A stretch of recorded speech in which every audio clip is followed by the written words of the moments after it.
लो सज्जनों ते मित्रों मोटरवे ते सफर करन तो पहले एक बार वीडियो देख लियो उस तो बाद जनाब तुसी मोटरवे ते सफर करियो।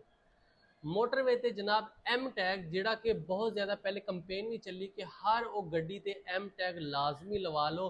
अगर तुसी एम टैग नहीं लवाओगे तो जनाब तुहानू 50% जिहड़ा टैक्स वा वो ज़्यादा देना पवेगा।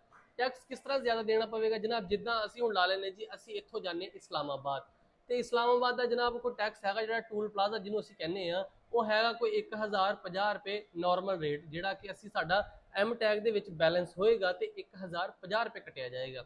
ਜੇ ਅਗਰ ਤੁਸੀਂ ਐਮ ਟੈਗ ਤੋਂ ਬਗੈਰ ਜਾਂਦੇ ਜੇ, ਐਮ ਟੈਗ ਤੋਂ ਬਗੈਰ ਦੂਸਰੀ ਲੈਂਡ ਦੇ ਵਿੱਚ ਜਾਂਦੇ ਜੇ ਤੇ 50% ਜ਼ਿਆਦਾ ਤੁਹਾਨੂੰ ਟੈਕਸ ਦੇਣਾ ਪਵੇਗਾ। ਅਗਰ 1050 ਵਾ ਤਾਂ ਜਨਾਬ ਤੁਹਾਨੂੰ ਉੱਥੇ 1600 ਰੁਪਏ ਟੈਕਸ ਦੇਣਾ ਪਵੇਗਾ। अगर तुसी नॉर्मल टैक्स देंदे जिद्दां अगर 100 रुपए गड्डी दा टैक्स हैगा वा, तुसी अगर इंटर होंदे जे ओहदे तुसी जनाब एम टैग तुहाडे कोल बैलेंस नहीं है, तुसी वैसे ओहदे पहुंचदे जे, वैसे सफर करने की कोशिश करदे जे ते जनाब तुहानू 150 रुपया देना पवेगा छोटे जे टूल प्लाजे दा। ते जनाब इस तो बचन की खातर तुसी अपना एम टैग लवाओ, एम टैग दे विच बैलेंस रखो। अगर तुहाडा एम टैग लगा वा विच बैलेंस नहीं है फिर भी जनाब तुहानू पैसा 50% ज्यादा देना पवेगा। ਤੇ ਇਸ ਤੋਂ ਬਚਣ ਦੀ ਖਾਤਰ ਜਨਾਬ ਸਭ ਤੋਂ ਪਹਿਲੇ ਤੁਸੀਂ ਕੀ ਕਰੋ, ਐਮ ਟੈਗ ਲਵਾਓ। ਐਮ ਟੈਗ ਤੋਂ ਬਾਅਦ ਜਨਾਬ ਇਹਦੇ ਵਿੱਚ ਬੈਲੈਂਸ ਪਵਾਓ, ਬੈਲੈਂਸ ਪਵਾ ਕੇ ਫਿਰ ਜਿੱਥੇ ਮਰਜ਼ੀ ਸਫ਼ਰ ਕਰੋ। ਜਨਾਬ ਇਹ ਬਹੁਤ ਜ਼ਰੂਰੀ ਹੋ ਗਿਆ, ਬਕਾਇਦਾ ਉਹਨਾਂ ਨੇ ਬੋਰਡ ਲਿਖ ਕੇ ਲਾ ਦਿੱਤਾ ਹੋਇਆ ਵਾ ਕਿ 15 ਜੂਨ ਤੋਂ ਲੈ ਕੇ ਜਨਾਬ ਅੱਗੇ ਜਿੰਨਾ ਤੁਸੀਂ ਗੱਡੀਆਂ ਚਲਾਉਂਦੇ ਜਾਓਗੇ ਤੁਹਾਨੂੰ ਟੈਕਸ ਜਿਹੜਾ ਵਾ 50% ਜ਼ਿਆਦਾ ਦੇਣਾ ਪਵੇਗਾ ਐਮ ਟੈਗ ਤੋਂ ਬਗੈਰ।